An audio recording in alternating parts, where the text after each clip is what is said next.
Computer graphics के questions और answers देख लेते हैं। सबसे पहले है कंप्यूटर ग्राफिक्स क्या है, ये पूछा जा सकता है।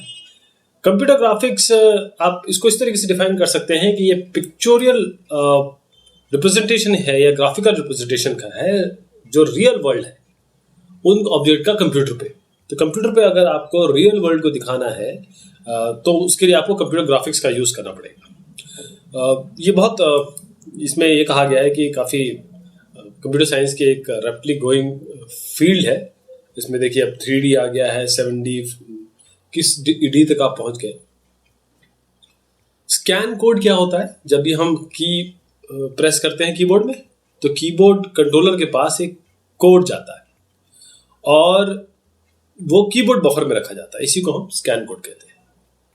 रिफ्रेशिंग क्या होता है स्क्रीन का? स्क्रीन का मतलब ये है कि जब आप स्क्रीन पे कुछ दिखा रहे हैं, ठीक है, जैसे मान लीजिए फॉस्फोरस ही अब वो ग्लो कर रहा है लेकिन वो कुछ समय के बाद वो है थोड़ा ग्लो करना बंद कर देगा, तो उसको बार बार रिफ्रेश करना पड़ता है, इसी को हम रिफ्रेशिंग ऑफ द स्क्रीन कहते हैं। तो उसके लिए क्या करते हैं हम, जो इलेक्ट्रॉनिक बीम है उसको दोबारा लेके आते हैं वहां पर उन्हीं सेम पॉइंट में ताकि वो दोबारा रीग्लो हो जाए। मेरिट्स और डिमेरिट्स क्या है डीवीएसटी के? डीवीएसटी होता है direct visual storage tubes. Direct visual storage tubes, इसमें फ्लैट स्क्रीन होती है, एक रिफ्रेशिंग रिक्वायरमेंट नहीं होती है, सिलेक्टिव पार्ट का आप इरेज नहीं कर सकते, पुअर कॉन्ट्रास्ट होता है इसका, परफॉर्मेंस थोड़ा सा सीआरटी से कम ही रहता है, 19 ही रहता है। एमिसिव और नॉन एमिसिव डिस्प्लेस क्या होते हैं? एमिसिव क्या करता है, इलेक्ट्रिकल एनर्जी को लाइट एनर्जी में चेंज करता है, जैसे प्लाज्मा पैनल है, थिन फिल्म इलेक्ट्रोल्यूमिनेसेंट डिस्प्लेस हैं आपके, तो ये एग्जांपल्स हैं इसके। और नॉन एमिसिव जो होते हैं उसमें क्या है, वो कन्वर्ट करते हैं जो सनलाइट है या कहीं की भी लाइट है, जो भी लाइट सोर्स की लाइट है उसको हम ग्राफिक फॉर्म में लेके आते हैं, जैसे एलसीडी हो गया, लिक्विड क्रिस्टल डिस्प्ले। परसिस्टेंस क्या है, जैसे मान लीजिए आपका लाइट है, अब वो जो डीके करेगी या उसमें जो कमी आएगी तो 1/10 एक दहाई जब ये हो जाएगा तो उसे हम जितने समय में वो 1 से 1/10 पहुंच जाएगी उसे हम परसिस्टेंस कहते हैं।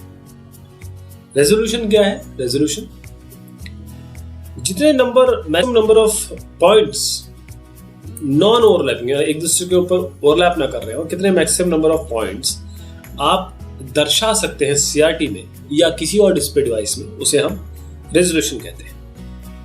जैसे एचडी है, अल्ट्रा एचडी है, ये सब चीजें इस पर डिसाइड करते हैं कि कितने पिक्सल्स दिखाए जा रहे हैं नॉन ओवरलैपिंग। मेरिट्स और डीमेरिट्स प्लाज्मा पैनल डिस्प्ले के। मेरिट ये है कि रिफ्रेशिंग रिक्वायर्ड नहीं होती, फ्लिकर फ्री आपको इमेज मिलती है, बल्कि कम होता है सीआरटी से। डीमेरिट्स है थोड़ा सा रेजोल्यूशन पुअर है और थोड़ा कॉम्प्लेक्स इसमें एड्रेसिंग और वायरिंग की जरूरत होती है, कॉस्टलियर है सीआरटी से। एस्पेक्ट रेशियो क्या है? एस्पेक्ट रेशियो ये है कि ये रेशियो है वर्टिकल पॉइंट्स का हॉरिजॉन्टल पॉइंट से, जितना हमको जरूरत है ताकि हम प्रोड्यूस कर सके length of lines in both direction of the screen, यानी कि जितने पॉइंट्स आपके वर्टिकल और हॉरिजॉन्टल, वर्टिकल और हॉरिजॉन्टल का रेशियो, ताकि आप उसको बोथ डायरेक्शंस में स्क्रीन को में जो लाइंस है उनको रिप्रेजेंट कर सके। और इससे हम एस्पेक्ट रेशियो को 3/4 लेते हैं। वैसे जो अब आजकल जैसे सिनेमास्कोप वाली लैपटॉप्स आ गए हैं या फिर स्क्रीन्स आ गए हैं, उसके 16:9 है बाय डिफॉल्ट। एड्रेसेबिलिटी क्या होती है? ये नंबर ऑफ डॉट्स पर इंच, डीपीआई जिसे कहते हैं, नंबर ऑफ डॉट्स पर इंच, 1 इंच में कितने डॉट्स बनाए जा सकते हैं, उसे हम एड्रेसेबिलिटी कहते हैं। अगर जो आज का the address of the current dot, अगर अभी फिलहाल का डॉट ये है तो नेक्स्ट डॉट आपका उसका +1 कर दीजिए पर इंच। और डॉट साइज क्या होगा? डॉट साइज, ये डॉट साइज, ये कोई डॉट होगा ना स्क्रीन पे, कोई डॉट आपको दिख रहा है, आप देखिए ध्यान से स्क्रीन देखेंगे ना आपको सीआरटी, तो उसमें डॉट डॉट डॉट दिखाई देंगे। तो ये डायमीटर है सिंगल डॉट का, कितना डायमीटर है डिवाइस आपके आउटपुट डिवाइस में। तो डॉट साइज को ही हम स्पॉट साइज भी कहते हैं। इंटर डॉट डिस्टेंस कितना है? इनके बीच में जो डिस्टेंस है। तो इंटर डिस्टेंस जो है, इंटर डॉट डिस्टेंस, वो रेसिप्रोकल है एड्रेसिबिलिटी का, यानी कि जितना एड्रेसिबिलिटी लार्ज होगी उतना आपका इंटर डॉट डिस्टेंस जो है वो कम होगा। मैंने अभी आपको बताया था कि ये एड्रेसिबिलिटी क्या होता है। ये है कि कितने इंडिविजुअल डॉट्स पर इंच जो क्रिएट किए जा सकते हैं। जितनी ज़्यादा आपकी एड्रेसिबिलिटी होगी उतना बढ़िया आपका इंटर डॉट डिस्टेंस होगा, क्योंकि उतने सारे डॉट डीपीआई डॉट्स पर इंच आपको मिलेंगे। और जो इंटर डॉट डिस्टेंस है वो कम से कम हो ताकि आपको स्मूथ शेप मिले। पिक्सल होता है पिक्चर एलिमेंट का शॉर्ट फॉर्म। जो हर एक स्क्रीन पॉइंट होगा ना वो आपका पिक्सल है या पेल है। फ्रेम बफर क्या है? जो आपको पिक्चर दिखानी है उसका डेफिनेशन किस में स्टोर होता है, अभी अब दिखाई नहीं गई है, अब इसको दिखाना है तो उसके पहले किस मेमोरी एरिया में सेव होती है, वो जहां जिस एरिया में सेव होती है उसे हम फ्रेम बफर या रिफ्रेश बफर कहते हैं। बिटमैप क्या है और पिक्समैप क्या है? एक फ्रेम बफर जिसमें आपको ब्लैक एंड व्हाइट सिस्टम के लिए 1 या 0 रखा हुआ, 1 बिट पर पिक्सल, मतलब 1 बिट पर पिक्सल है, एक पिक्सल है 1 बिट, या 1 होगा या 0 होगा, उसे हम बिटमैप कहते हैं। और जिसमें मल्टीपल बिट्स पर पिक्सल होता है, जैसे आपका 8 बिट पर पिक्सल हो गया, 24 बिट पर पिक्सल हो गया, तो उस जगह हम फ्रेम बफर को हम पिक्समैप कहते हैं। पिक्समैप। अब वेक्टर डिस्प्ले या स्ट्रोक राइटिंग या कैलीग्राफिक डिस्प्ले किसे कहते हैं? वेक्टर डिस्प्ले, स्ट्रोक राइटिंग या कैलीग्राफिक डिस्प्ले। अब जो रैंडम स्कैन मॉनिटर होते हैं, ये they draw picture on a line at a time and for this reason they are also referred to as vector display. तो रैंडम एक by एक line ऐसे बनाते हैं तो इसे हम वेक्टर डिस्प्लेस भी कहते हैं, या फिर ये तीनों नाम इसी के हैं। वीडियो कंट्रोलर क्यों यूज करते हैं? अब देखिए, थोड़ा सा सीपीयू का काम अलग है। अब सीपीयू पे आप जोर डालेंगे कि आप ग्राफिक का भी काम करो तो चलेगा नहीं, तो इसके लिए स्पेशल पर्पस चाहिए जिसे हम वीडियो कंट्रोलर या डिस्प्ले कंट्रोलर कहते हैं। स्कैन कन्वर्जन क्या कहते हैं? स्कैन कन्वर्जन का मतलब ये है कि जो डिस्प्ले प्रोसेसर का काम क्या है, उसका काम ये है कि जो भी चीज आ रही है, जो भी आपका ऑब्जेक्ट आ रहा है, उसको डिजिटाइज करके वो दिखाए पिक्सल इंटेंसिटी वैल्यू में, और उसको फ्रेम बफर में रखे। तो फ्रेम बफर में जो रखता है बिट फॉर्म में या फिर एक तरीके से डिजिटल फॉर्म में, उसे हम स्कैन कन्वर्जन कहते हैं। यानी कि स्कैन लाइन से पहले जो दिखाने की फ्रेम बफर में रखा हो उसे हम स्कैन कन्वर्जन कहते हैं। आउटपुट प्रिमिटिव क्या है? Output primitive, graphic programming packages provide functions to describe a scene in terms of these basic geometric structure referred to as output primitives। देखिए क्या होता है कि जब आप दिखाना चाहते हैं कुछ भी स्क्रीन पे, तो आपके पास कुछ प्रिमिटिव्स होंगे, जैसे आपके पास कर्व होंगे, सर्कल्स होंगे, बेसिक शेप्स होंगे, पॉलीगन्स होंगे, इन्हीं सबको हम आउटपुट प्रिमिटिव्स कहते हैं। जैगिस क्या होता है? जैगिस मतलब आपका ऐसे स्टेयर अपीयरेंस आता है, स्टेप अपीयरेंस आता है। अब पॉइंट क्या है कंप्यूटर ग्राफिक सिस्टम में? पॉइंट ये बेसिक ग्राफिक एलिमेंट है और ये एक्स वाई पेयर से डिफाइन होता है, यूजर कोऑर्डिनेट के पेयर होता है।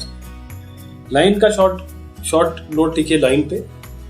लाइन जो है उसको आप कह सकते हैं कि कॉम्बिनेशन ऑफ पॉइंट्स या series of points which can be defined by, उसको डिफाइन किया जा सकता है सीरीज ऑफ पॉइंट्स को y equal to mx plus c से।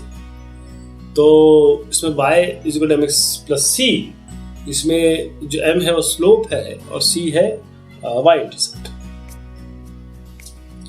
अगर लाइंस के बारे में अगर थोड़ा सा और मतलब लेमन भाषा में बात करें तो एक रे होती है जो इनफाइनाइट से आती है, इनफाइनाइट को जाती है, उसका एक छोटा पोर्शन अगर आप ले लें काट के तो उसे लाइन कहते हैं या लाइन सेगमेंट कहते हैं। सर्कल क्या होता है? सर्कल यहाँ पर जो दिया है इस मैंने बुक की चीज लिखी है, लेकिन अगर मैं इसको अपनी तरफ से बताऊं तो ये लोकस है, एक लोकस है पॉइंट्स का जिसका हमेशा एक पॉइंट से डिस्टेंस सेम रहता है, वो सर्कल होता है। उसका कोई सेंटर पॉइंट है एक्स सी वाई सी जो यहाँ पर दिया हुआ है, अगर उससे आप उसका इक्वेशन निकालें तो ये एक्स माइनस एक्स सी का whole square plus y minus y c का होल स्क्वायर, जिससे इनको जोड़ेंगे ना आप हमेशा, तो हमेशा ये आर स्क्वायर के बराबर आएगा। आर स्क्वायर जो है उसका रेडियस है, सर्कल का। पॉलीगन क्या है? पॉलीगन एक क्लोज्ड कंटिन्यूअस सीक्वेंस है लाइन सेगमेंट का। ध्यान दीजिएगा, पॉलीगन मतलब क्लोजनेस होनी चाहिए, तो ये है क्लोज्ड कंटिन्यूअस लाइन सेगमेंट का एक सीक्वेंस है। It is a sequence of closed continuous line segment.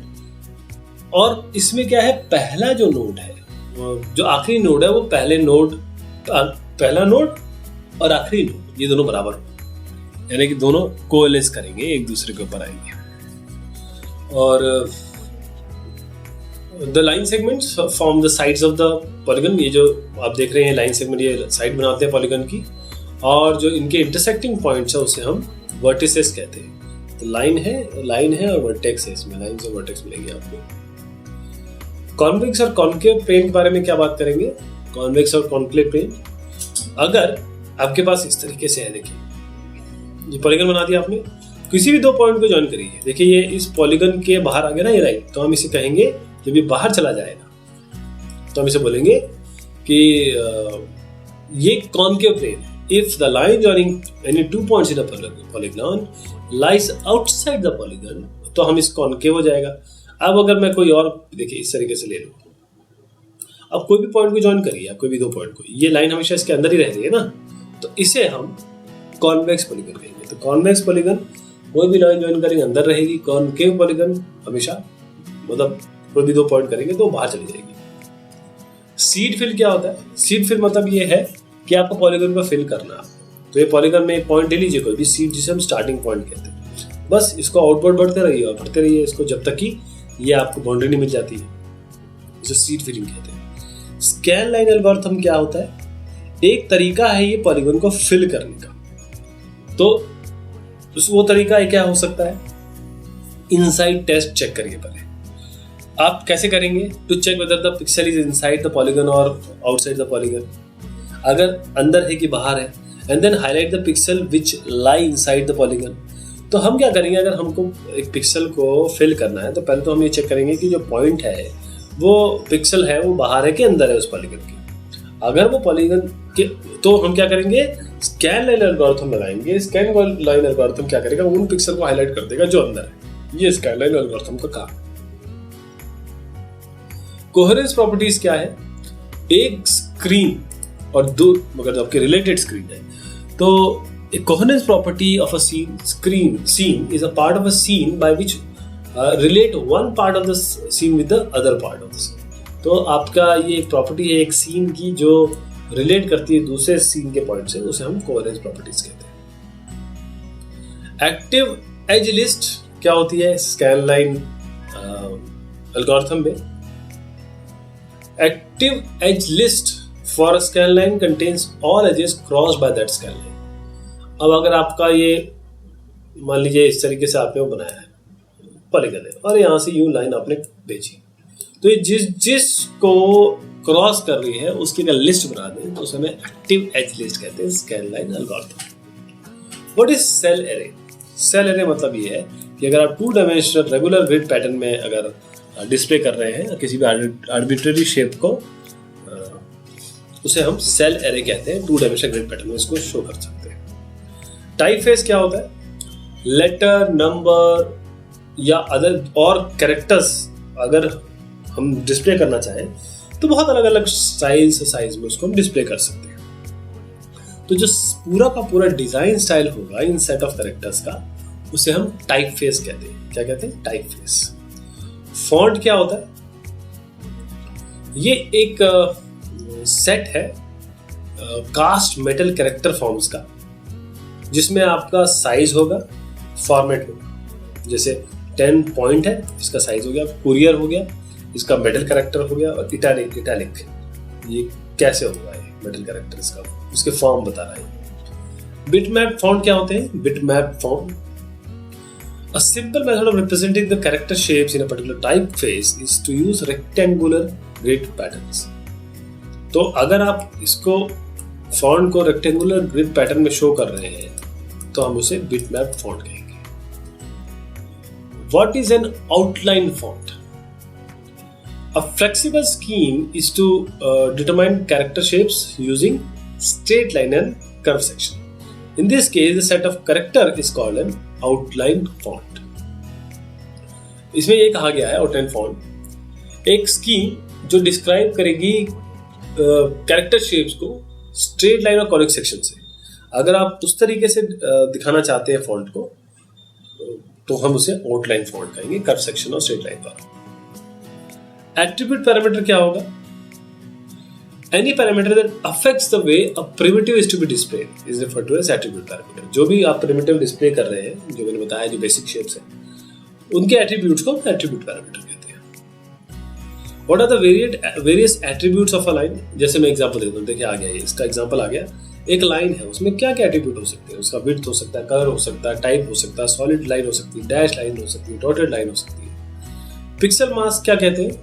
Pixel mask जैसे मुझे एक लाइन तो ऐसी, इसको मैं इस तरीके से कैसे दिखाऊंगा? मैं क्या करूंगा, इस पोर्शन को ये जो नहीं दिख रही वहां पोर्शन में मास्किंग कर दूंगा, तो उसे हम पिक्सल मास्क कहते हैं। जैसे 0 0 0 जहां कर दिया, 1 1 1 कर दिया, वहां तो लाइन दिख जाएगी, 0 0 0 कहाँ जहां है वहां लाइन नहीं दिखेगी, तो ये मास्किंग होती है। लाइन कैप क्या कहेंगे? लाइन कैप एक लाइन है, उसमें अगर मैं थोड़ा बड़ा करके दिखाऊं लाइन, तो उसमें कर्व शेप भी आ सकता है, स्क्वायर भी आ सकता है ना। ये जो चीज आती है उसे हम सेमी सर्कल भी आ सकता है, हाफ सेमी सर्कल भी आ सकता है, इसे हम लाइन कैप कहते हैं। अब दो लाइनों को आपको ज्वाइन करना है स्मूथली, तो उसके लिए हम क्या करेंगे? क्या क्या मेथड हो सकते हैं? तो उसके लिए हमारे पास मीटर ज्वाइन है, राउंड ज्वाइन है, बेवल ज्वाइन है। Mitre join by extending the outer boundaries of each of the two lines until they meet। आपके पास दो लाइन है ना, आप उसकी बाउंड्री इस तरीके से बढ़ा दीजिए और जहां तक वो मीट कर जाते हैं वो ज्वाइन हो जाएगा स्मूथली, आप ज्वाइन कर सकते हैं उनको। दूसरा है राउंड ज्वाइन, इसमें by capping the connection between two segments with a circular boundary whose diameter is equal to the line width। यानी आप कैप करेंगे जो लाइन है उनका कनेक्शन करना है ना, तो capping the connection between two segment, दो सेगमेंट है आपके पास और कनेक्शन बिटवीन टू सेगमेंट्स, उसके लिए आप सर्कुलर बाउंड्री लेंगे जिसका डायमीटर किसके बराबर होगा? लाइन विड्थ के बराबर। ठीक है जी, और इसे राउंड जॉइंट कहते हैं। और बेवल जॉइंट क्या हुआ? By displaying the line segment with butt caps and filling in the triangular gap where the segment meet.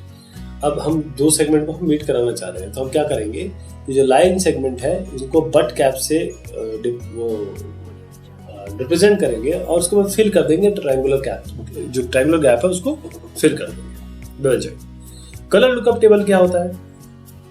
Colour display जो होते हैं, जैसे 24 बिट्स पर पिक्सल। अब जैसे RGB है, R के लिए 8 बिट, G के लिए 8 बिट और D के लिए 8 बिट, तो 24 बिट हो गया ना, 24 बिट पर पिक्सल हो गया, जहां 8 बिट 256 लेवल ऑफ कलर को रिप्रेजेंट करता है। तो हर एक पिक्सल के लिए फ्रेम बफर से हमको 24 बिट पढ़ना पड़ेगा, ये तो बहुत टाइम कंज्यूमिंग हो गया। तो इसको अवॉइड करने के लिए वीडियो कंट्रोलर लुकअप टेबल का उपयोग करता है to store many entries to pixel values in RGB format. तो ऑलरेडी RGB फॉर्मेट में ये जो पिक्सल कंट्रोलर होता है वो अपनी एंट्रीज रखता है, इसमें लुकअप टेबल कहते हैं और उसको हम कलर टेबल भी कहते हैं। टाइलिंग पैटर्न्स क्या होते हैं? रेक्टेंगुलर पैटर्न या आपका स्क्वायर पैटर्न। देखिए जो आपके घर के नीचे में जो स्टाइल लगाई होगी आपने वैसी ही टाइल है, बस आपको अगर पैटर्न मतलब ये है कि वो जो टाइल है अलग अलग जो टाइल बना दिया आपने उन्हें हम पैटर्न कहते हैं। जो आप जब चलेंगे तो देखेंगे जो आपको दिख रहा होगा एक पैटर्न, एक सीक्वेंस में, एक सिमेट्री में लगा हुआ। सॉफ्ट फिल क्या होता है? अगर हमने फिलिंग की किसी कलर की और वो बैकग्राउंड कलर से मिल गया तो उसे हम सॉफ्ट फिल कहते हैं। अब बात आई कर्न्ड कैरेक्टर की।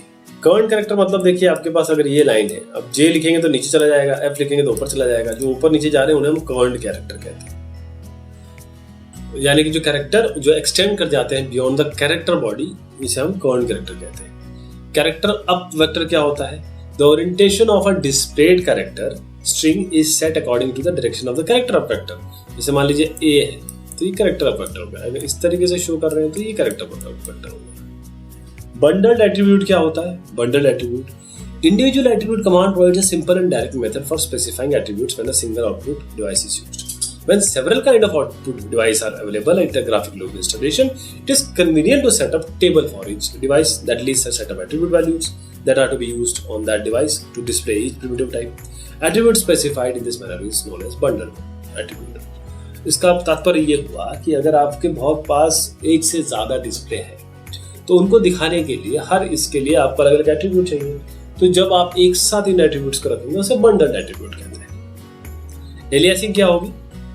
लाइन ड्राइंग एल्गोरिथम में देखिए लाइन होनी चाहिए बिल्कुल ऐसी स्ट्रेट, है ना, लेकिन अगर लाइन बनाएंगे ना आप तो ऐसी बनेगी यूं करके। तो लाइन ड्राइंग एल्गोरिथम में all rasterized location do not match with the true line. ये ट्रू लाइन की तरह मैच नहीं करती है, वो स्ट्रेट लाइन रिप्रेजेंट नहीं कर रही। और खासतौर पे जब लो रेजोल्यूशन स्क्रीन होगा तो और हालत खराब हो जाएगी।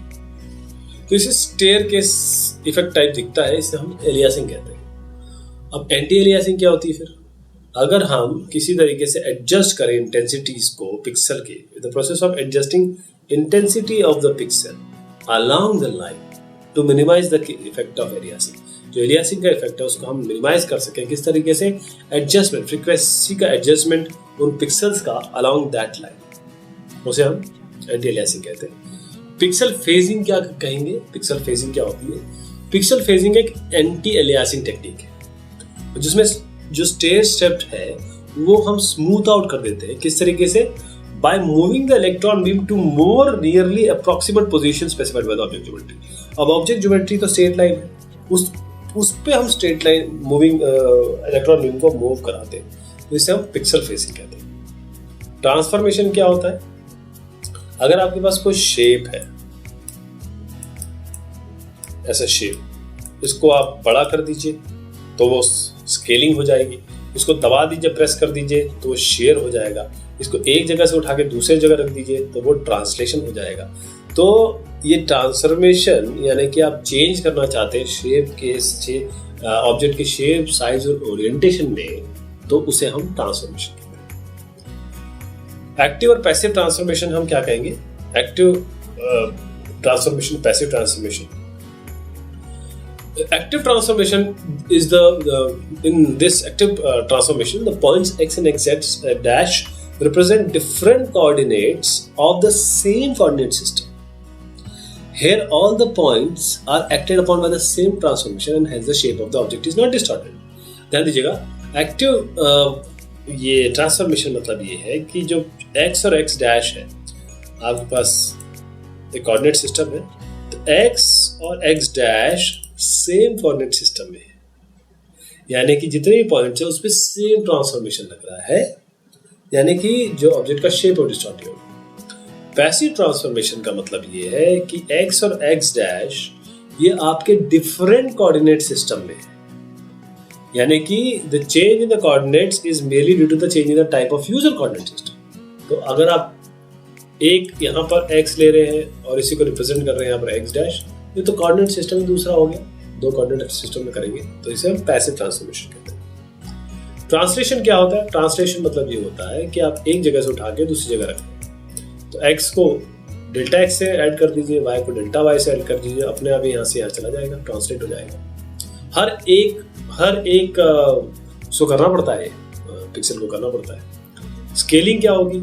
स्केलिंग माने कि अगर आप मैट्रिक्स के फॉर्म में देखें तो अगर ऑब्जेक्ट आपने मैट्रिक्स में स्टोर किया हुआ है तो हर एक वर्टेक्स को, या फिर किसी वेक्टर फॉर्म में भी स्टोर किया हुआ है, तो हर एक वर्टेक्स को sx जो स्केलिंग फैक्टर है 2 कर दीजिए, 3 कर दीजिए, sx और sy से आप मल्टीप्लाई कर दीजिए, तो वो जितना स्केल हो जाएगा छोटे से बड़ा हो जाएगा, और एक से कम अगर 1/sx करेंगे तो बड़े से वो छोटा हो जाएगा, है ना, डाउन स्केल हो जाएगा। तो इसे स्केलिंग कहते हैं। शेयरिंग क्या होता है? शेयरिंग मतलब स्लाइडिंग, जैसे आपने दबाया ना, प्रेस कर दिया, ब्रेड का वो लीजिए पैकेट, उसको दबा दीजिए, क्योंकि फ्लेक्सिबल होता है वो, तो दब जाएगा किसी एक्स डायरेक्शन में, वाई डायरेक्शन में। तो जो स्लैंटिंग हो रही है ना, वही हम शेयरिंग कराते हैं। रिफ्लेक्शन क्या होता है? रिफ्लेक्शन वो ये एक ऐसा ट्रांसफॉर्मेशन है जिसमें हम मिरर इमेज प्रोड्यूस करते हैं ऑब्जेक्ट की। हम उसके लिए एंगल्स यूज करते हैं, लाइन ऑफ रिफ्लेक्शन यूज करते हैं। विंडो पोर्ट और व्यू पोर्ट में अंतर बताइए। तो विंडो पोर्ट और व्यू पोर्ट का मतलब समझ लीजिएगा। The portion of a picture that is to be displayed by a window, एक विंडो है, उसमें पिक्चर का जो पोर्शन दिखाना है उसे हम विंडो पोर्ट कहते हैं। The display area of the part selected और the form in which the selected part is viewed is known as the view port. जो दिखाना है वो व्यू पोर्ट है, जिस तरीके से दिखाना है उसे हम व्यू पोर्ट कहते हैं। क्लिपिंग क्या हुई? क्लिपिंग का मतलब है कट करना। तो अगर हमारे पास ये व्यू पोर्ट है और हमको ये लाइन आ रही है तो हम इस एरिया को हटाना पड़ेगा, क्योंकि दिखाना तो यही है। तो ये जो इसके पीछे तरीका है उसे हम क्लिपिंग कहते हैं। कवरिंग क्या कहते हैं? एक्सटीरियर क्लिपिंग, ये अपोजिट है क्लिपिंग की। इसमें अंदर का, ये बाहर का रख के अंदर का हटा देते हैं, इसे हम एक्सटीरियर क्लिपिंग कहते हैं। जैसे हमको लेबल यूज करना है कॉम्प्लेक्स पिक्चर्स में, तो उसके लिए हम ये वाला कवरिंग यूज करते हैं। होमोजेनियस कोऑर्डिनेट्स क्या होते हैं? अगर हम मैट्रिक्स की बात करें तो अनवांटेड कैलकुलेशन से बचने के लिए अगर हम जो कोऑर्डिनेट रख रहे हैं तो perform more than one transformation eight a time, एक ट्रांसफॉर्मेशन नहीं, एक से ज्यादा ट्रांसफॉर्मेशन अगर हम चाहते हैं तो हम होमोजेनियस कोऑर्डिनेट्स का यूज करते हैं। इससे हमारा टाइम भी बचता है, मेमोरी भी बचता है और एक सीक्वेंस ऑफ ट्रांसफॉर्मेशन हम उस पर चला सकते हैं। यूनिफॉर्म स्केलिंग और डिफरेंशियल स्केलिंग में क्या अंतर है? यूनिफॉर्म स्केलिंग मतलब Sx और Sy जो स्केलिंग फैक्टर्स वो एक जैसे हैं। डिफरेंशियल स्केलिंग मतलब Sx और Sy दोनों अलग अलग हैं। फिक्स्ड पॉइंट स्केलिंग क्या हुआ? The location of the scaled object can be controlled by a position called the fixed position that is to remain unchanged after the scaling transformation। यानी कि आपके पास एक ऑब्जेक्ट है, अब इसको स्केल करना है, ये छोटा होगा, ये बड़ा होगा, तो आप किसी एक फिक्स लोकेशन को ले लीजिए, उससे हम इसका पोजीशन कंट्रोल कर सकते हैं। इसे हम फिक्स पॉइंट स्केलिंग कहते हैं। कितने टाइप की आपकी टेक्स्ट क्लिपिंग होती है? एक तो है ऑल और नन स्ट्रिंग क्लिपिंग, ऑल और नन स्ट्रिंग क्लिपिंग। इसमें अगर if all of the string is inside a clip window, ये क्लिप विंडो है, सारी की सारी अगर स्ट्रिंग इसके अंदर आ जा रही है, पूरी की पूरी अंदर है, तो हम इसको रखते हैं, अदरवाइज इसको हटा देते हैं, पूरी स्ट्रिंग को हटा देंगे। ऑल और नन कैरेक्टर क्लिपिंग यानी discard only those characters that are not completely inside the string. यानी कोई स्ट्रिंग आ रही है, जैसे एपीके लिख दिया मैंने, एपीके, तो ए तो इसको ले लीजिए, पी को हटा दीजिए, और जो ओवरलैप कर रहा है, जो इस बाउंड्री के साथ ओवरलैप कर रहा है, उसे भी हम क्लिप कर देंगे, काट देंगे। अच्छा, इंडिविजुअल कैरेक्टर्स में क्या होता है? तो अगर इंडिविजुअल कैरेक्टर में हमारे पास ये बाउंड्री है, if an individual character overlaps a clip window boundary, clip off the part of the character that are outside of it. तो अगर केवल एक ही कैरेक्टर है, जैसे मान लीजिए ए है, तो इतना पोर्शन हटा दीजिए, इसको रख लीजिए। इसे हम 3 टाइप की टेक्स्ट क्लिपिंग कहते हैं। कौन कौन से आपके पास रिप्रेजेंटेशन के स्कीम है 3D ऑब्जेक्ट के लिए? तो इसमें एक तो आपका ये बाउंड्री रिप्रेजेंटेशन है और एक आपका स्पेस पोर्शनिंग रिप्रेजेंटेशन है। इसमें हम क्या करेंगे कि bond as a set of surfaces दिखाएंगे, इसको ऐसे करके वह मैश की तरह दिखाएंगे, सेट ऑफ सरफेसेस। जैसे अगर कोई कार्टोग्राफी वाला आदमी हो या जीआईएस वाला, वो समझता होगा कि टिन होता है, ट्रायंगुलेटेड इरेगुलर नेटवर्क, उसमें हम जो स्लोप है उसके लिए हम टिन की तरह दिखाते हैं। उसमें केवल क्या होता है, पॉइंट्स होते हैं, उन सबको ज्वाइन कर देते हैं ट्रायंगुलर फॉर्म में। और स्पेस पोर्शनिंग रिप्रेजेंटेशन जो होता है, ये डिस्क्राइब करता है इंटीरियर प्रॉपर्टीज, जिसमें by partitioning the spatial region containing an object it was considered a small no one can contiguous है। तो इसमें क्या होता है, हम छोटे छोटे पोर्शन नॉन कंटिन्यूअस जो है वो सॉलिड की तरह रिप्रेजेंट करते हैं इंटीरियर प्रॉपर्टीज दिखाने के लिए। पॉलीगन मेश क्या होती है? पॉलीगन मेश मतलब आप पॉलीगन से सरफेस को दिखा रहे हैं और मेश की तरह दिखते हैं। जैसे अगर आप ग्लोब आपको देखना है, तो देखिए ग्लोब तो एकदम कंटिन्यूअस है, वर्ल्ड का ग्लोब दिखाना है, तो उसमें क्या होगा, मैश की तरह रहेगा वो, मतलब हर पॉइंट्स रहेंगे, पॉइंट ज्वाइन रहेंगे। ट्रायंगल स्ट्रिप्स हो सकती है, क्वाड्रेटल मैशेस हो सकते हैं। What is surface patch? Surface patch, ये surface, a single surface element can be defined as a surface traced out as 2 parameters u and v that takes all possible values between 0 and 1 in a 2 parameter presentation। तो अगर हमारे पास एक single surface element है जिसको हम define कर सकते हैं एज अ सरफेस, जो दो पैरामीटर्स होंगी जिसमें वो पॉसिबल वैल्यू 0 या 1 लेगा, दो पैरामीटर रिप्रेजेंटेशन, उसे हम सर्फेस पैच कहते हैं। एडवांटेजेस क्या है पॉलीगॉन को रेंडर करने में अगर स्कैनलाइन मेथड यूज किया जाए तो? जो मिनिमम और मैक्सिमम वैल्यूज है आराम से हम पता कर सकते हैं। Intersection of the scanline with edges is easily calculated by simple incremental method. आराम से सिंपल इंक्रीमेंटल मेथड से हम इंटरसेक्शन इन स्कैनलाइन का एजेस से देख सकते हैं। ये जगह ऐसा है तो स्कैनलाइन का एजेस से ऐसे ऐसे स्कैनलाइन होती है ना ऊपर से नीचे, तो ये जो इंटरसेक्शन हो रहा है। और depth of the polygon at each pixel is easily calculated by an incremental method. तो जो हर पिक्सल पे जो डेप्थ है पॉलीगन का वो भी हम इजी कैलकुलेट कर सकते हैं। ये फायदा है आपका रेंडर पॉलीगन को रेंडर करने का स्कैनलाइन मेथड से। अच्छा, क्या एडवांटेजेस है अगर हम रेंडर करना चाहें पैच स्प्लिटिंग से? तो it is fast specially on workstation with hardware polygon rendering pipeline. अगर आपके पास ऑलरेडी एक ऐसा हार्डवेयर है जो पॉलीगन रेंडरिंग पाइपलाइन प्रोवाइड करता है तो बहुत फास्ट हो जाएगा।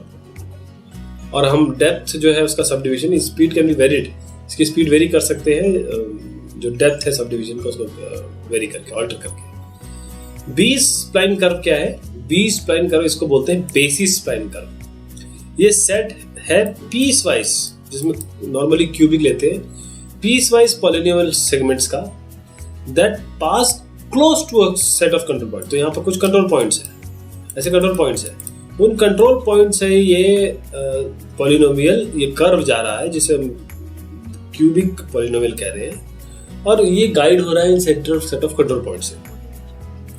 इन कंट्रोल पॉइंट से नहीं जा रहा है, ये इनसे कंट्रोल होके बीच से जा रहा है, मतलब it passes close to them. Spline क्या होता है? अगर आपको स्मूथ कर्व चाहिए सेट ऑफ पॉइंट्स में तो आपके पास क्या है? स्प्लाइन एक तरीका है। ये पीस वाइज, जैसे भी मैंने बताया, क्यूबिक पॉलिनोमियल यूज कर सकते हैं जिसमें फर्स्ट या सेकंड डेरिवेटिव आप यूज कर सकते हैं, जिसमें जो कंटिन्यू होता है कर्व सेक्शन में, वेरियस कर्व सेक्शन में। अब ये कंट्रोल पॉइंट्स का क्या यूज है? जो स्प्लाइन कर्व है इसको हम this can be specified by giving set of coordinate position.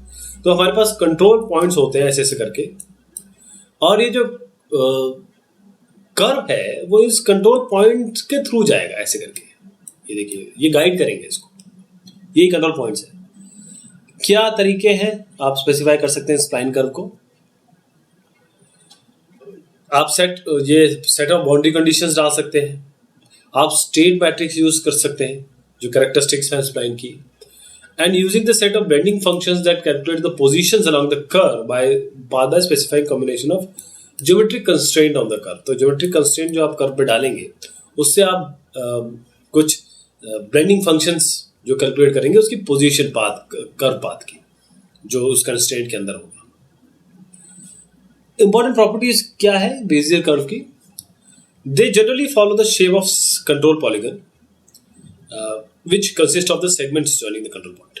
Bezier curve जो है बेजियर साहब ने बनाया था, और ये बी स्प्लाइन से थोड़ा मतलब बी स्प्लाइन इससे बहुत अच्छा है। बी स्प्लाइन बेसिस यूज करता है। ये बस बर्नस्टीन करके एक फंक्शन है, उसे यूज करता है, और ये फॉलो करता है शेप को ऑफ द कंट्रोल पॉलीगन, जिसमें सेगमेंट्स है जो कंट्रोल पॉइंट्स को ज्वाइन करते हैं। ये बेजियर कर्व हमेशा पहले और लास्ट कंट्रोल पॉइंट से पास होना चाहिए, और जो कंट्रोल पॉइंट का कन्वेक्स हल बन रहा है उसके अंदर ही रहेगा ये कर्व। और डिग्री ऑफ पॉलिनोमियल, जैसे अभी हमने बी स्प्लाइन के बारे में बात की थी ना, नॉर्मली क्यूबिक होता है, वैसे पॉलिनोमियल कोई भी हो सकता है, नॉर्मली क्यूबिक होता है। तो इसमें जो डिग्री है पॉलिनोमियल की defining the curve segment is 1 less than the number of defining polygon point. जो पॉलीगन पॉइंट है या कंट्रोल पॉइंट है उससे एक कम रहेगा जो पॉलिनोमियल आप लेंगे। अगर 4 कंट्रोल पॉइंट है तो डिग्री होगी पॉलिनोमियल की 3 क्यूबिक पॉलिनोमियल। तो जैसे मैंने बताया ये शेप फॉलो करता है इस डिफाइनिंग पॉलीगन का। इंटरपोलेशन स्प्लाइन और एप्रोक्सीमेशन स्प्लाइन का मतलब क्या होता है? जब स्प्लाइन कर्व पास करेगा सारे कंट्रोल पॉइंट से तो हमें इसके इंटरपोलेशन कहते हैं। जब कर्व सारे कंट्रोल पॉइंट से पास नहीं हो रहा है तो उसे हम अप्रोक्सीमेट स्प्लाइन कहेंगे। पैराबोलिक स्प्लाइन क्या है? अगर 3 पॉइंट है आपके, ये 3 पॉइंट है, इसमें आप पैराबोला फिट कर रहे हैं। अगेन ये पहला है, दूसरा है, तीसरा पॉइंट है, फिर आप दूसरा, तीसरा और चौथा इससे फिट कर दीजिए। फिर ये जो 2 है उसके साथ एक और मिला के फिर कर दीजिए, तो P1 P2 P3 P2 P3 P4 इस तरीके से एंड तक जाते जाते Pn-2 Pn-1 Pn तक आप एक कर्व बना देंगे। ये आपके पैराबोलिक आर्क बनेंगे जो इस तीनों पॉइंट में फिट होंगे। जो फाइनल प्लॉटिंग होगी वो इन सबका मैश होगा, जिसे हम पैराबोलिक स्प्लाइन्स कहते हैं। क्यूबिक स्प्लाइन्स क्या होते हैं? ये पैराबोलिक स्प्लाइन का ही एक एक्सटेंशन है। The total curve in this case is a sequence of arcs of cubic rather than the parabolic curve। तो इसमें पैराबोलिक कर्व की जगह ये क्यूबिक कर्व होते हैं, तो इसे क्यूबिक स्प्लाइन कहते हैं। ऑक्ट्रीज क्या होते हैं? ऑक्ट्रीज ये हायरार्किकल ट्री स्ट्रक्चर है जिसे हम ऑक्ट्रीज कहते हैं। वो रिप्रेजेंट करते हैं सॉलिड ऑब्जेक्ट किसी ग्राफिकल सिस्टम में, जैसे मेडिकल इमेजिंग है या और भी एप्लीकेशंस है जहाँ पर आपको ऑक्ट्री रिप्रेजेंटेशन जरूरत होती है। You want to display the objects, cross sections, जो क्रॉस सेक्शंस डिस्प्ले करेंगे उसको हमें ऑक्ट्रीज चाहिए होगी। प्रोजेक्शन क्या होता है? 2D से 3D को रिप्रेजेंट करना प्रोजेक्शन होता है। इसकी एक डेफिनेशन और देखेंगे आगे। 3D ट्रांसफॉर्मेशन क्या होता है? पहले मॉडलिंग करते हैं, फिर व्यूइंग करते हैं, फिर प्रोजेक्शन करते हैं, फिर वर्कस्टेशन अपना काम करता है। व्यू प्लेन क्या होता है? व्यू प्लेन मतलब ये है कि जहां पर एक फिल्म प्लेन कह सकते हैं कैमरा की, जो पोजीशन है किसी शॉट के लिए, कोई एक शॉट आ रहा है, सीन ले रहे हैं आप, तो जिस भी प्लेन पे वो सीन आएगा और रिप्रेजेंट होगा उसे व्यू प्लेन कहते हैं। व्यू प्लेन का नॉर्मल वेक्टर क्या है? जो परपेंडिकुलर प्लेन है इस व्यू प्लेन का, उसे हम नॉर्मल वेक्टर कहते हैं। व्यू डिस्टेंस क्या है? व्यू डिस्टेंस मतलब जहां पर आपका ये व्यू प्लेन है और आप यहां पर है, तो यहां से यहां तक जो परपेंडिकुलर डिस्टेंस है उसे हम व्यू डिस्टेंस कहते हैं। प्रोजेक्शन, अब दिस इज प्रोजेक्शन की दूसरी definition. The process of converting the description of objects from the world coordinate to viewing coordinate is known as a projection. तो वर्ल्ड में जो चीज दिख रही है उसके कोऑर्डिनेट है, उसको अगर आप व्यूइंग प्लेन, जिस पे आप प्लेन पे देखेंगे, जो 2D प्लेन होगा उस पर रिप्रेजेंट कर सके, उसे हम प्रोजेक्शन कहते हैं। पैरेलल प्रोजेक्शन क्या होता है? पैरेलल प्रोजेक्शन में ये होगा कि z कोऑर्डिनेट तो डिस्कार्ड हो जाता है। आपका ये व्यूइंग प्लेन है, यहाँ पर जैसे ये ऑब्जेक्ट है, मान लीजिए इस तरीके से कुछ ऑब्जेक्ट है, तो ये क्या करेगा? इससे सीधा पैरेलल लाइन सारे भेज देगा, सारे जो वर्टेक्स है उससे सीधा पैरेलल लाइन जाएगी, और जो यहाँ पर दिखाई देगा व्यू प्लेन पे वही आपको पैरेलल प्रोजेक्शन होगा, प्रोजेक्ट कर रहे हैं आप। पर्सपेक्टिव प्रोजेक्शन क्या होगा? पर्सपेक्टिव प्रोजेक्शन आप बस अपनी आंखों से देख लीजिए, जो आपको दिख रहा है वो पर्सपेक्टिव प्रोजेक्शन है, यानी दूर की चीज छोटी दिखाई देगी, पास की चीज बड़ी दिखाई देगी। और इसमें क्या है कि जो पर्सपेक्टिव प्रोजेक्शन में सारी की सारी जो लाइनें हैं ना, वो इस तरीके से आखिरी में ऐसे करके सब यूं जाएगी लाइनें। चलिए यहीं से बताता हूँ। ये इस तरीके से जाएगी लाइन, ये इस तरीके से जाएगी, ये इस तरीके से जाएगी। लाइन पैरेलल नहीं है, तो अगर इनको पीछे खींच दिया जाए ना तो ये एक जगह पे इंटरसेक्ट होंगी। इसे हम सेंट्रल प्रोजेक्शन कहते हैं, इसे हम पर्सपेक्टिव प्रोजेक्शन कहते हैं। प्रोजेक्शन रेफरेंस पॉइंट क्या है? जहाँ लाइन पैरेलल नहीं है, जहाँ कन्वर्ट्स करेगी उसे प्रोजेक्शन रेफरेंस पॉइंट कहते हैं। यूज क्या है इस प्रोजेक्शन रेफरेंस पॉइंट का?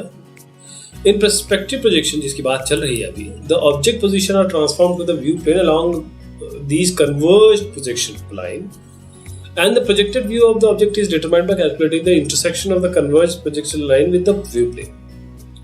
तो ये प्रोजेक्शन रेफरेंस पॉइंट का मतलब ये है कि उस रेफरेंस पॉइंट से जहां पर ये इंटरसेक्ट हो रही है, सारी की सारी लाइन इंटरसेक्ट हो रही है, वही आपका सेंटर ऑफ पॉइंट है, जहां जो आपके व्यू प्लेन पे उन सबको दिखाएगा। What are the different types of parallel projection? 2 type के आपके पैरेलल प्रोजेक्शन होते हैं। एक ऑर्थोग्राफिक पैरेलल प्रोजेक्शन होता है, एक ऑब्लिक पैरेलल प्रोजेक्शन होता है। ऑर्थोग्राफिक पैरेलल प्रोजेक्शन क्या होगा? मैं इसको इस तरीके से समझाता हूँ आपको। ऑब्लिक भी है, तो पहले ये दोनों समझा देता हूँ। देखिए ऐसा है कि आपके पास ये व्यू प्लेन है, यहाँ पर क्या है? आपका ये ऑब्जेक्ट है। अब इस ऑब्जेक्ट से बिल्कुल पैरेलल लाइन छोड़ दीजिए आप सीधा, तो ये क्या हो जाएगा? पैरेलल प्रोजेक्शन हो जाएगा। अब आप इधर पे रखिए अपनी लाइन, इधर पे, इधर पे अपना व्यू रखिए या कैमरा रखिए, अब यहाँ से पैरेलल लाइन भेज दीजिए, यू करके लाइन यहाँ भी पैरेलल है ना, लेकिन यहाँ पर आपको इस तरीके से जब स्ट्रेट दिखाई देगा तो आपका पैरेलल प्रोजेक्शन है ऑर्थोग्राफिक, और जब आप इस एंगल से भेजेंगे, कोई अगर एंगल ये बन रहा है तो इसे ऑब्लिक प्रोजेक्शन कहते हैं। परपेंडिकुलर नहीं है ये व्यू प्लेन से, बस समझ लीजिए। एक्सोनोमेट्रिक ऑर्थोग्राफिक प्रोजेक्शन क्या हुआ? अगर आप ऑर्थोग्राफिक प्रोजेक्शन करें और आपको एक से ज्यादा फेस दिखाई दे, है ना, क्योंकि आप अगर ऊपर से जैसे टॉप व्यू देखेंगे किसी चीज का तो आपको एक उसका साइड दिखाई देगा, एक फेस, साइड व्यू दिखाई देंगे तो देखेंगे तो दूसरा फेस दिखाई देगा। तो अगर आपको अलग अलग एक से ज्यादा फेस दिखाई दे रहे हैं ऑब्जेक्ट के, तो हम उस प्रोजेक्शन को और उस ऑर्थोग्राफिक प्रोजेक्शन को एक्सोनोमेट्रिक ऑर्थोग्राफिक प्रोजेक्शन कहते हैं। वैनिशिंग पॉइंट क्या हुआ आपके? The perspective projection of any set of parallel lines that are not parallel to the projection plane converge to a point called the vanishing point। तो perspective projection जैसे मैंने आपको बताया कि जो चीज पैरेलल है वो कहीं ना कहीं जाके कन्वर्ज करेगी, बस उस कन्वर्जिंग पॉइंट को वैनिशिंग पॉइंट कहते हैं। Principal, what do you mean by principal vanishing point? Principal vanishing point क्या है? Vanishing point of any set of lines that are parallel to one of the three principal axes of an object is referred to as the principal vanishing point। अब देखिए ये है ना, तो एक object आप देख ले तो ये जो पॉइंट बन रहा है इसे हम प्रिंसिपल वैनिशिंग पॉइंट कहते हैं। What is the view reference point? ये आपका सेंटर है, आपका व्यूइंग कोऑर्डिनेट सिस्टम का सेंटर है। ऑब्जेक्ट में it is often chosen to be close to or on the subject of some object. देखिए आप, ये मान लीजिए ऑब्जेक्ट है, व्यू रेफरेंस सिस्टम ये होगा कि ये वाला यहाँ पर आप रेफरेंस सिस्टम बनाएंगे तो वो होगा, तो जो इसमें रोल पिच या शेयरिंग वेयरिंग करेंगे वो इसी के हिसाब से होगी। तो बहुत शुक्रिया आप लोगों का, बहुत मेहरबानी। ये कंप्यूटर ग्राफिक्स के कुछ हमने इंटरव्यू के क्वेश्चंस देखे, होपफुली आपको फायदा हुआ होगा। Take care.